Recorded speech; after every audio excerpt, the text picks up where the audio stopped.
सो आज की थ्योरी का टाइटल क्या है हमारा? Situational theory of leadership. ये थ्योरी पिछली थ्योरी से हमारी थोड़ी सी डिफरेंट है और थोड़ी सी टेक्निकल भी है, इसलिए मैं आपको बुक की तरफ जाने से पहले आपको सारा मैं इसका जो कंसेप्ट है वो एक्सप्लेन कर दूंगा। अब सिचुएशनल थ्योरी ऑफ लीडरशिप में जो कंट्रीब्यूशन था वो दो लोगों का था। एक का नाम था पॉल हर्से ब्लैंकर्ड, ठीक है, और गालबन ये थ्योरी उन्होंने प्रपोज की थी 1968। अब इसमें ना ये पॉल हर्सी और केनेथ ब्लैंकर्ड इन दोनों ने जो है ना इस थ्योरी पे बेसिकली काम किया था। पॉल हर्सी की एक बुक है जिसका नाम है द सिचुएशनल लीडर, और केनेथ ब्लैंकर्ड की बुक है जिसका नाम है 1 मिनट मैनेजर। अब इन्होंने किया क्या था, इन्होंने जो चीज प्रपोज की थी, अगर जरा गौर कीजिएगा भाई, इन्होंने कहा कि no single leadership style is best, ठीक है, ये कह रहे हैं कि no single leadership style is the best. अच्छा, अगर कोई भी वो कह रहा है कि लीडरशिप स्टाइल आपको कोई भी बेस्ट नहीं होता तो फिर क्या होना चाहिए? तो उन्होंने प्रपोज किया कि जो लीडरशिप का स्टाइल है वो अडेप्टिव होना चाहिए। अडेप्टिव, अब अडेप्ट का मतलब होता है सिचुएशन के मुताबिक खुद को ढाल लेना, सिचुएशन के मुताबिक खुद को एडजस्ट कर लेना। तो अडेप्टिव स्टाइल का मतलब क्या हुआ फिर? As per situation. क्लियर है बेटा यहां तक? अच्छा, अब एज पर सिचुएशन का क्या मतलब हुआ फिर? इसमें आपकी डिफरेंट चीजें आ सकती हैं। आपका नेचर ऑफ टास्क आ सकता है, अब नेचर ऑफ टास्क आ सकता है, नेचर ऑफ ग्रुप आ सकता है। ग्रुप मीन आपके सबॉर्डिनेट्स या आपके टीम मेंबर्स। फिर आपके टास्क टू टास्क आपके जो मामला हैं वो वेरी करेंगे। जैसे कल मैंने आपको एग्जांपल दी थी कि अगर आप कोई फैक्ट्री फ्लोर विजिट करते हैं तो वहाँ पे जो टास्क होगा वहाँ पे आपको और तरह की सुपरविजन चाहिए, और अगर आप एक मीटिंग कर रहे हैं अपने मैनेजर के साथ तो वहाँ पे आपके उस टास्क को लेके आपकी जो इन्वॉल्वमेंट है वो डिफरेंट होगी। तो टास्क टू टास्क डिफरेंट हो सकता है, सिचुएशन टू सिचुएशन आपका मामला जो है ना वो डिफरेंट हो सकते हैं। अब इन टास्क टू टास्क और सिचुएशन टू सिचुएशन वाले मामला को सामने रखते हुए, ठीक है, उन्होंने कहा कि जो लीडरशिप है बेसिकली लीडरशिप में दो तरह की एक्टिविटीज इन्वॉल्व होती हैं। पहले नंबर पे वो कहता है डायरेक्टिव एक्टिविटीज और दूसरे नंबर पे वो कहता है सपोर्टिव एक्टिविटी। अब देखें डायरेक्टिव एक्टिविटी में फिर कौन कौन सी चीज आ जाएगी? आपकी गाइडेंस, डायरेक्ट, और सपोर्टिव एक्टिविटी में क्या क्या आ जाएगा जी? सपोर्टिव एक्टिविटी में आपका आ जाएगा अपने लोगों के लिए आपकी इमोशनल एंड सोशल सपोर्ट। अब किसने कहा था? हर्सी ने और ब्लैंकेट ने जो थ्योरी प्रपोज की उसने कहा कि जो लीडरशिप स्टाइल है या लीडर के जो करने वाले काम होते हैं वो दो तरह के होते हैं। एक वो डायरेक्टिव एक्टिविटीज में इन्वॉल्व होता है, दूसरा वो सपोर्टिव एक्टिविटीज में इन्वॉल्व होता है। डायरेक्टिव एक्टिविटीज को हम थोड़ा सा इलेबोरेट करें तो उसमें लीडर का काम है कि उसने गाइड भी करना है, उसने डायरेक्ट भी करना है, डायरेक्शन देनी है, उसने बताना है। और सपोर्टिव एक्टिविटीज में क्या हो जाएगा? बेसिकली आपको एक इमोशनल सपोर्ट। अब इमोशनल सपोर्ट का क्या मतलब है? आप अपनी ईमानदारी से बताएं, आपका रिजल्ट आया मैट्रिक का, इंटर का, सीए का, कोई भी, और आपका वो जो रिजल्ट था वो आपकी एक्सपेक्टेशन के मुताबिक नहीं था, आपके पेरेंट्स की एक्सपेक्टेशन के मुताबिक भी नहीं था। लेकिन हुआ क्या कि आपके वाले साहब आए, उन्होंने आपके कंधे पे हाथ रखा और उन्होंने कहा बेटा कोई बात नहीं, ये रिजल्ट आते जाते रहेंगे, अगली दफा मेहनत ज्यादा करना, और आपको थपकी दी उन्होंने। उनकी वो जो एक उस सिचुएशन में जो थपकी थी, ठीक है, क्या उसका कोई नेम बदल हो सकता है कोई और? उस सिचुएशन की मैं स्पेसिफिकली बात कर रहा हूं, नहीं हो सकता। वो क्या है? बेसिकली वो एक इमोशनल सपोर्ट है, ठीक है। उन्हें पता है इस चीज का कि बच्चा इस टाइम डिसहार्ट है, वो खुद भी परेशान है, तो हमने इसको सपोर्ट करना है। तो बाज दफा जो एक थपकी होती है वो आपको कहां से कहां पहुंचा देती है, और वो थपकी क्या हो सकती है? अगर मैं उस थपकी को किसी फ्रेज में लेके आऊं तो वो थपकी ये भी हो सकती है, ठीक है, यू कैन डू इट वगैरह वगैरह, इस तरह की चीजें, ये भी एक थपकी की शक्ल ही होती है। आप कहीं पे स्टक हो गए हैं, आपके सीनियर ने, आपके मैनेजर ने, आपके लीडर ने आपको कहा कि यार आपके अंदर इतना टैलेंट है, मुझे पता है आप कर सकते हो, I believe in your qualities, let's do it. तो इतनी सी बात सुन के ही आप क्या होंगे, आप इमोशनली इतने आप वो एनर्जेटिक अपने आप को फील करेंगे कि अगर आपको लगता भी होगा कि वो काम आप नहीं कर सकते तो आप वो काम फिर भी कर लेंगे। ठीक है, तो इमोशनल सपोर्ट ये होगी। और सोशल सपोर्ट क्या है, आपके एक ओवरऑल इन्वायरमेंट की सपोर्ट होती है, आपकी वर्किंग ऑर्गेनाइजेशन का जो एक इन्वायरमेंट है वहां पे। सोशल का वर्ड निकला है बेसिकली आपका कहाँ से, सोसाइटी से। सोसाइटी में क्या होता है, सोसाइटी में माशरा होता है। ठीक है, तो एक आपको माशरती सपोर्ट चाहिए होती है जहाँ पे आपके कोलीग्स, आपके टीम मेंबर्स, आपके को-वर्कर्स वो आपको एक सोशल सपोर्ट दे रहे होते हैं, वो आपको इनकरेज कर रहे होते हैं। समझ आ गई बात की बेटा, सपोर्टिव एक्टिविटीज किस तरह से काम करती हैं। अब अगर मैं आपको डायरेक्टिव एक्टिविटीज के लिए मजीद एक मैं वर्ड यूज करूं तो आपने मुझे बताना है कि ये सही है या गलत है। अब मैं डायरेक्टिव एक्टिविटीज के लिए मैं यहाँ पे दोबारा से एक वर्ड लिख रहा हूँ, कंसर्न फॉर टास्क। गलत तो नहीं लिखा? जब आप गाइड करते हैं, डायरेक्ट करते हैं तो किस लिए कर रहे हैं, आप किसी ना किसी टास्क के लिए कर रहे हैं ना, किसी ना किसी टास्क पे कर रहे हैं। और इसके साथ मैं एक और वर्ड लिख रहा हूँ, कंसर्न फॉर टास्क। अब टास्क बिहेवियर आपके लिए एक नई टर्म है, कोई मुश्किल चीज नहीं है। टास्क बिहेवियर किसे कहते हैं, किसी भी काम को करने का अंदाज, तरीका, किस तरीके से आप किसी काम को बेहतर कर सकते हैं। वो जब आपको लीडर आपका जब गाइड कर रहा है तो उसकी गाइडेंस में वो टास्क बिहेवियर भी शामिल होगा, वो आपको बताएगा। आप में से गाड़ी चलानी किस किस को आती है? अच्छा, खुद ही आ गई थी या किसी से सीखी थी? अब जब चले हम आज के एग्जांपल ले लेते हैं, हमारा आपके मामू ने आपको गाड़ी चलाना सिखाई, ठीक है, तो आपके मामू ने या शराब के चले भाई ने गाड़ी चलाना सिखा दी। तो जब पहली दफा आप स्टीयरिंग पे आके बैठे होंगे तो आपके वो जो भाई हैं या मामू हैं वो साथ वाली सीट पे मौजूद थे ना। अब वहां पे उनका कंसर्न था इस चीज का कि आप गाड़ी चला लो, आप गाड़ी चलाना सीख लो, दिस इज कंसर्न। लेकिन उन्होंने साथ साथ ये भी बताया कि इसको चलाना कैसे है, किस सिचुएशन में क्या करना है, गियर कब बदलना है, गाड़ी कहाँ पे रख के मोड़नी है, ब्रेक कहाँ पे लगानी है, जब ब्रेक लगानी है तो क्लच दबाना है कि नहीं दबाना, अगर आप बगैर क्लच के ब्रेक दबा रहे हैं तो कहाँ पे जाके आपने क्लच दबाना है, गियर आपने जब शिफ्ट करना है तो वो कब करेंगे। ये छोटी छोटी चीजें उन्होंने आपको बताई हैं। ठीक है, this is what, this is task behaviour, कि उस काम को करने का किस तरह का अंदाज होना चाहिए जिससे आप वो काम ज्यादा बेहतर तरीके से, ज्यादा एफिशिएंटली आप उसको सर अंजाम दे सकते हैं। तो कंसर्न फॉर टास्क अपनी जगह पे और टास्क बिहेवियर अपनी जगह पे। आप बिल्कुल ठीक कह रहे हैं। सो जो आपको बात समझाने का मकसद क्या था, मकसद ये था कि टास्क बिहेवियर होता है एक, ठीक है। आप छोटे होते आप याद करें जब आपने लिखना शुरू किया था, आप एबीसी लिखते थे, 4 लाइनों वाली कॉपी होती थी आपकी, ठीक है। तो जब आप लिख तो आप रहे थे, ठीक है, पेरेंट्स का कंसर्न होता था कि आप लिख रहे हैं, कोई मसला नहीं है, लेकिन वो बताते थे कि भाई ये वाला जो कैपिटल वर्ड है ये आपने 4 लाइनों में लिखना है, जो आपका स्मॉल वर्ड है इसको आपने 2 लाइनों में लिखना है, इस लाइन से नीचे ना आए, इस लाइन से ऊपर ना आए। छोटी छोटी चीजें आपने की हुई है ना, ठीक है। तो this is what, this is all about task behaviour, कि आपने कहां से किस काम को किस तरह से आपने सर अंजाम देना। तो जिस तरह मैंने डायरेक्टिव एक्टिविटीज को कहा कि ये आपका कंसर्न फॉर टास्क है, तो जो सपोर्टिव एक्टिविटीज हैं मैं इसको कंसर्न फॉर पीपल कह सकता हूं। वही चीज आपके रिलेशनशिप ओरिएंटेशन या रिलेशनशिप ओरिएंटेड कह सकते हैं हम इसको। तो घूम फिर के चीजें फिर वहीं पे आ गई, ठीक है, चीजें वही हैं लेकिन उसमें थोड़ा सा माइनस प्लस कर दिया। तो ये कंसर्न फॉर पीपल या कंसर्न फॉर टास्क उसने पहले भी पिछली थ्योरी में भी हमने पढ़ा था, लेकिन उसने नाम थोड़ा सा बदल दिया।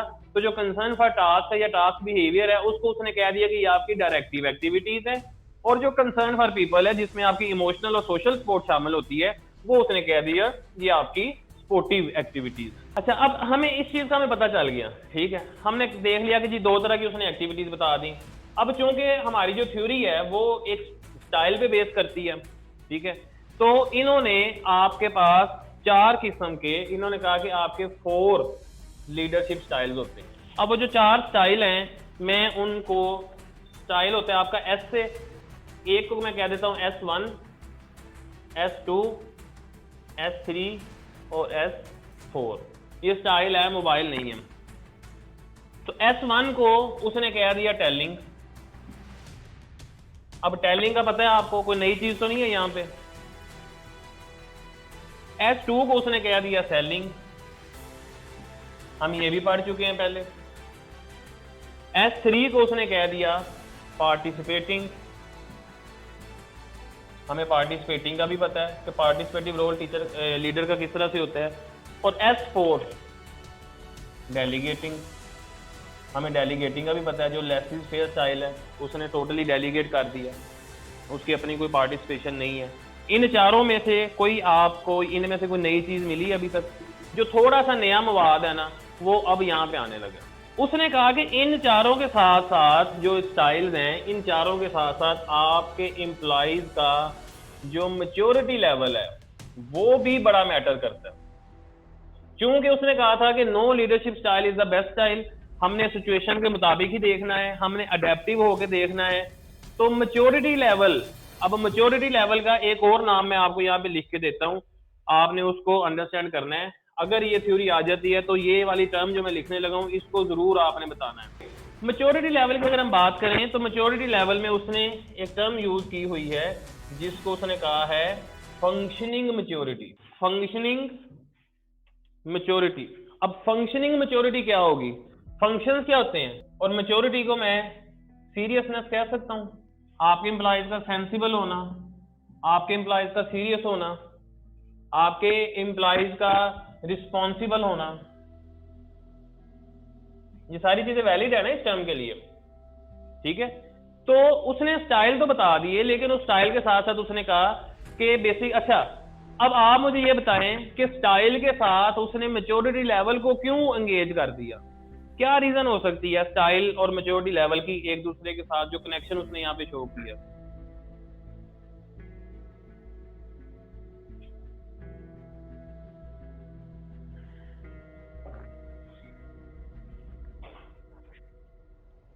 एनीवन? आपके 4 किस्म के स्टाइल हैं, S1 2 3 4, और उसके साथ उसने मैच्योरिटी लेवल को रिलेट करने की कोशिश की है इस थ्योरी में। रीजन क्या हो सकती है? अब होगा क्या, थ्योरी कहती ये है कि कोई भी लीडरशिप स्टाइल बेस्ट स्टाइल नहीं होता। तो जैसा जैसा आपकी टीम का मैच्योरिटी लेवल होगा वैसा वैसा आप अपना लीडरशिप का स्टाइल अडॉप्ट करें। असल कहानी ये है इस थ्योरी की। तो जैसा जैसा मैच्योरिटी लेवल होगा वैसे वैसे आपका अपना लीडरशिप स्टाइल होगा। फॉर एग्जांपल, मैच्योरिटी लेवल अगर आपकी टीम का कोई बहुत ज्यादा अच्छा नहीं है, आपकी टीम को बहुत ज्यादा कॉम्पिटेंट नहीं है, मतलब इनएक्सपीरियंस टीम है, तो कौन सा स्टाइल बेस्ट होगा आपके मुताबिक? टीम इनएक्सपीरियंस है तो टेल स्टाइल, एग्जैक्टली, ठीक है। आपने उन्हें बताना है, आपने उन्हें गाइड करना है, आपने उन्हें इंस्ट्रक्ट करना है। S1 वहां पे उस सिचुएशन के मुताबिक आपका बेहतरीन स्टाइल होगा। और अगर आपकी टीम एक्सपीरियंस्ड है तो अगर आप वहां पे एक्सपीरियंस टीम को भी आप टेल स्टाइल के थ्रू लेके चलेंगे तो आपकी तो टीम आपसे मुतनफर हो जाएगी, माइट भी वो काम ही करना ना पसंद करे आपके साथ, ठीक है। क्योंकि टेल स्टाइल में तो बेसिकली आपको हर वक्त सर पे सवार रहना पड़ेगा। तो एक्सपीरियंस टीम के लिए फिर आपको क्या करना पड़ेगा? आपको डेलीगेट करना पड़ेगा। अब आपको समझ आ गई कि मैच्योरिटी लेवल के साथ स्टाइल किस तरह से कनेक्ट है यहाँ पे। अब आप देखें, एक मैंने टर्म लिखी फंक्शनिंग मैच्योरिटी, आई होप कि आपको उसकी समझ आ गई होगी। अब उसने दो चीजों की बेस पे जो एम्प्लॉयज का मैच्योरिटी लेवल है ना, कुछ दो पैरामीटर थे उसके पास। पहला पैरामीटर उसने क्या बताया? पहला पैरामीटर उसने बताया कॉम्पिटेंस, आपके एम्प्लॉय की, आपके सबऑर्डिनेट की काबिलियत, और दूसरा कमिटमेंट, आपके वो लोग कमिटेड कितने, ठीक है। तो मैच्योरिटी लेवल किन दो चीजों पे है? आपकी कॉम्पिटेंस पे और आपकी लीडरशिप स्टाइल के साथ साथ मैच्योरिटी लेवल। और मैच्योरिटी लेवल किन चीजों की बेस पे? एम्प्लॉय की कॉम्पिटेंसी की बेस पे और एम्प्लॉय की कमिटमेंट की बेस, ठीक है जी। अब इसके बाद इस थ्योरी में जो सबसे इंपॉर्टेंट चीज है वो ये है कि इसने इस सारी सिनेरियो को इसने एक 2x2 के मैट्रिक्स में एक्सप्लेन करने की कोशिश की है। 2x2 का मैट्रिक्स बना के उसने एक्सप्लेन करने की कोशिश की। अब मैट्रिक्स आपने पढ़े होंगे, ये फॉर एग्जांपल आपका एक मैट्रिक्स है, ठीक है। अब हमारे पास 4 किस्म के स्टाइल्स हैं, हम उसको यहाँ पे लिख लेते हैं। एक स्टाइल हो गया हमारा S1, दूसरा स्टाइल हो गया S2, तीसरा स्टाइल हो गया S3 और चौथा स्टाइल हो गया S4। S1 क्या है जी? हमारा टेल, S2 हमारा सेल, S3 हमारा पार्टिसिपेटिंग और S4 हमारा क्या है, डेलीगेटिंग। ऐसे ही है जी, अभी तक इसमें नया कुछ भी नहीं ऐड हुआ, पुराना ही है सारा। अब हमने किन चीजों की बेस पे हमने ये ग्राफ बनाना है, दो चीजों की बेस पे। वो चीजें कौन सी हैं, वो दो एक्टिविटीज। कौन सी एक्टिविटीज, एक उसने कहा डायरेक्टिव और दूसरी उसने कहा सपोर्टिव।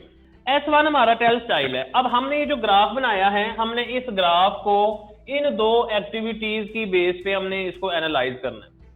तो टेल स्टाइल में अगर हम इसको देखें तो यहाँ पे आपकी जो डायरेक्शन है वो कैसी होगी और आपकी जो सपोर्ट है वो कैसी होगी। तो कॉमन सेंस की बात है कि टेल स्टाइल है ना, तो यहाँ पे जो आपकी डायरेक्शन है वो हाई होगी और आपकी जो सपोर्ट है वो यहाँ पे लो होगी, क्योंकि अभी वो टीम इस काबिल नहीं है कि उसको सपोर्टिव रोल उसको हाई कर दिया जाए, अभी उसको डायरेक्शन की जरूरत है। क्लियर बेटा जी। अच्छा, इसी तरह हम आ जाएं S2 पे। S2 क्या है जी, हमारा सेल स्टाइल है। अब सेल स्टाइल में क्या होगा, जब हम सेल करते हैं ना बेसिकली किसी चीज को, तो हम बेसिकली लोगों को इत्माद में ले रहे होते हैं। तो यहाँ पे आपकी हाई सपोर्ट होगी, आप उन्हें सपोर्ट भी करेंगे अपने डिसीजन बेसिस पे, और आपकी हाई डायरेक्टिव होंगे। आप डायरेक्टिव आपकी एक्टिविटीज भी यहाँ पे हाई होंगी सेल में, और आपकी सपोर्टिव एक्टिविटीज भी हाई होंगी। चलें जी, तीसरे नंबर पे आ गया हमारा S3। S3 क्या है, पार्टिसिपेशन। तो जब आप पार्टिसिपेट कर रहे होते हैं तो पार्टिसिपेशन में आपकी हाई सपोर्ट होती है और जो डायरेक्शंस हैं वो आपकी लो हो जाती। तो हमारे पार्टिसिपेटिव में क्या होगा, सपोर्ट हाई होगी और जो डायरेक्टिव्स हैं हमारे वो लो हो गए। और उसके बाद आ गया हमारा डेलीगेटिंग। डेलीगेटिंग में क्या होगा, डेलीगेटिंग में सपोर्ट हमारी हाई होगी या लो होगी, हमारी लो सपोर्ट है, ठीक है, और हमारी जो डायरेक्टिव्स है वो भी लो है, क्योंकि हमारी टीम एक्सपीरियंस्ड है, उसे कोई बहुत ज्यादा ना सपोर्ट की जरूरत है, उसे ना बहुत ज्यादा डायरेक्शन की जरूरत है। तो आप देखें कि S2 पे दोनों हाई और S4 पे दोनों लो, ठीक है। सेल स्टाइल पे दोनों हाई हो जाएंगे और आपके जो है आपका डेलीगेटिंग स्टाइल है उसमें दोनों लो हो जाएंगे। S1 में डायरेक्शंस आपकी हाई हैं और S3 में सपोर्ट आपकी हाई है। इस तरह से आप इसको याद रख सकते हैं, ठीक है।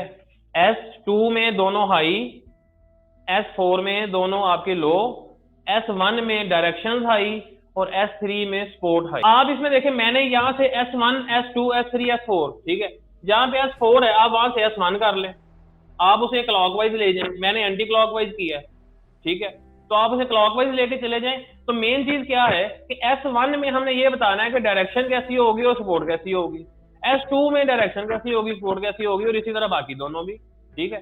तो यहाँ पे जो कंसर्न है वो एक्स एक्सिस और वाई एक्सिस का नहीं है, यहाँ पे कंसर्न है कि कौन से स्टाइल में जाके आपकी लीडरशिप की एक्टिविटीज क्या होंगी। अब बात सुने मेरी, ये जो हमने मैट्रिक्स बना लिया, मैट्रिक्स हमने बना लिया और मैट्रिक्स में हमने उसकी एक्टिविटीज सारी हमने डिस्कस कर ली, ठीक है। तो हमने तो पढ़ा था कि मैच्योरिटी लेवल भी चाहिए, तो मैच्योरिटी लेवल का तो अभी तक कहीं में जिक्र ही नहीं आया, उसका क्या करें। अब मैच्योरिटी लेवल भी तो थ्योरी में साथ साथ ही है ना, ये तो हमने उनकी लीडरशिप की देख ली, और जो एम्प्लॉई वाले एंड पे जो मामला है वो तो अभी तक हमारे पेंडिंग जा रहे हैं। तो फिर हमने दो चीजें देखी, हमने देखा कि उसने हमें ये बताया था कि आपके जो मैच्योरिटी लेवल है उसमें दो चीजें हैं, एक आपकी कमिटमेंट और एक आपकी कॉम्पिटेंसी। तो हम देख लेते हैं कि कौन से स्टाइल में क्या चीज चलेगी। तो अगर हम इसको स्टाइल वाइज देखें, ठीक है, तो S1 जो स्टाइल है, ठीक है, ये आपका कहां पे इफेक्टिव हो सकता है, जब आपकी कॉम्पिटेंसी जो है, कॉम्पिटेंस लेवल जो है वो आपका क्या है, लो है, और कमिटमेंट लेवल आपका क्या है, हाई है। Does it make sense. नई नई नौकरी लगे तो कमिटमेंट हाई होती है लेकिन कॉम्पिटेंसी लो होती है, काम आता नहीं होता, हम कमिटेड बहुत होते हैं, ये मेरी जिंदगी की पहली नौकरी है, कोई बात नहीं, अगर 15,000 की तो फिर क्या हुआ, इतनी मेहनत करूंगा, इतनी मेहनत करूंगा कि जो हमारी कंपनी के ओनर हैं वो मुझे पार्टनर बना लेंगे। मतलब कमिटमेंट का ये होता है, मतलब इस 15,000 की नौकरी से हमने गाड़ी भी ले लेनी है, हमने इस नौकरी से अपने सारे खर्चे भी कर लेने हैं, हम शादी भी कर लेंगे। तो S1 जो भी स्टाइल हुआ, हमें पता लग गया कि ये जो दो चीजें हैं, ये चीजें हो गई आपकी लीडर की, ठीक है, और ये जो दो एलिमेंट्स हैं ये आगे आगे आपके एम्प्लॉइज। अब दूसरे स्टाइल में क्या है जी, लीडरशिप में सपोर्ट हाई है और जो डायरेक्टिव है वो आपका क्या है, लो है। तो यहाँ पे बेसिकली हमने एक टर्म पढ़ी थी इंटरमीडिएट। इंटरमीडिएट का मतलब क्या हुआ कि यहाँ पे आपकी सेल स्टाइल में आपकी थोड़ी बहुती कॉम्पिटेंसी होती है, सम, ठीक है, और आपका जो कमिटमेंट लेवल है वो भी सम ही होता है। थोड़ी सी आपकी कॉम्पिटेंसी, थोड़ी सी आपकी कमिटमेंट, लेकिन कमिटमेंट उतनी हाई नहीं होती जितनी आपकी S1 पे होगी, क्योंकि अब आप थोड़े से पुराने हो गए ना, आपको अपने सीनियर की स्किल्स का पता लग गया होगा, बहुत सारी चीजें आपको आइडिया हो चुका होगा, तो कमिटमेंट आपकी लो हो गई, आपको पता लग गया कि नहीं भाई इस स्टाइपेंड में से मेरा कुछ नहीं हो सकता, मेरा तो पेट्रोल भी नहीं पूरा होता। फॉलो करें बात को, मतलब स्टार्ट में आर्टिकल्स आपके स्टार्ट हो जाना, आपकी रजिस्ट्रेशन हो जाना ही बहुत कुछ था, लेकिन एक टाइम आया कि आपको पता लग गया कि नहीं भाई ये 3-3.5 साल की जलालत बर्दाश्त करनी ही पड़नी है, कुछ नहीं बनने वाला, आर्टिकल खत्म होंगे तो फिर कितने नौकरी लभेगी तो फिर जाके देखेंगे, और फिर पहली नौकरी वही कमिटमेंट, फिर 6 महीने गुजर गए वही कमिटमेंट का लेवल कम, और फिर करते करते वही मामला हो जाते। सो S1 और S2 क्लियर हो गए बेटा जी। चलें अब हम आ जाते हैं अपने S3 पे। अब S3 में जो लीडरशिप है वो सपोर्ट भी हाई है उसकी, और जो डायरेक्टिव्स है वो उसके लो है यहाँ पे। तो आप मुझे बताएं यहाँ पे कि कॉम्पिटेंस कैसी होगी और कमिटमेंट कैसी होगी। कॉम्पिटेंस यहाँ पे आपकी हाई होगी और जो कमिटमेंट है वो आपकी वेरिएबल हो। वेरिएबल मतलब किसी सिचुएशन में चेंज हो जाएगी, किसी सिचुएशन में आपकी मतलब ज्यादा हो जाएगी, कभी आपकी कम हो जाएगी, ठीक है। अच्छा, कॉम्पिटेंस क्यों हाई है अब आपकी यहाँ पे, क्योंकि अब आप एक पार्टिसिपेटिव रोल में आ गए ना अपने लीडर के साथ। पहले लीडर आपका सिर्फ आपको डायरेक्ट करता था, अब लीडर आपको पार्टिसिपेट करता है। अब आपकी लर्निंग हो चुकी हुई है, चीजों को आपने सीख लिया हुआ है, आपको कुछ एक्सपोजर आपका जो है ना पहले से इंप्रूव हो चुका हुआ है, तो कॉम्पिटेंसी आपकी बेहतर होती जा रही है। लेकिन जो कमिटमेंट है आपकी वो चेंज होगी। किसी टास्क पे जाके आप बहुत ज्यादा कमिटेड होंगे और किसी टास्क पे जाके आपकी कमिटमेंट का लेवल लो हो जाएगा। और फाइनली आपका जो S4 स्टाइल है वहां पे क्या होगा, आपकी जब डेलीगेट कर रहा है बंदा, जब बंदा डेलीगेट कर रहा है आपको सारा कुछ, तो डेलीगेट करने का मतलब क्या हुआ कि आप हाईली कमिटेड हैं, कमिटमेंट शो करते हैं तो आप पे जिम्मेदारी डाली जाती है ना, ठीक है। तो यहाँ पे आपकी कमिटमेंट भी हाई है और क्योंकि आपको सपोर्ट हासिल है अपने लीडर की, इसलिए तो काम डेलीगेट हो रहा है, तो दोनों आपकी हाई हाई हो जाएंगे।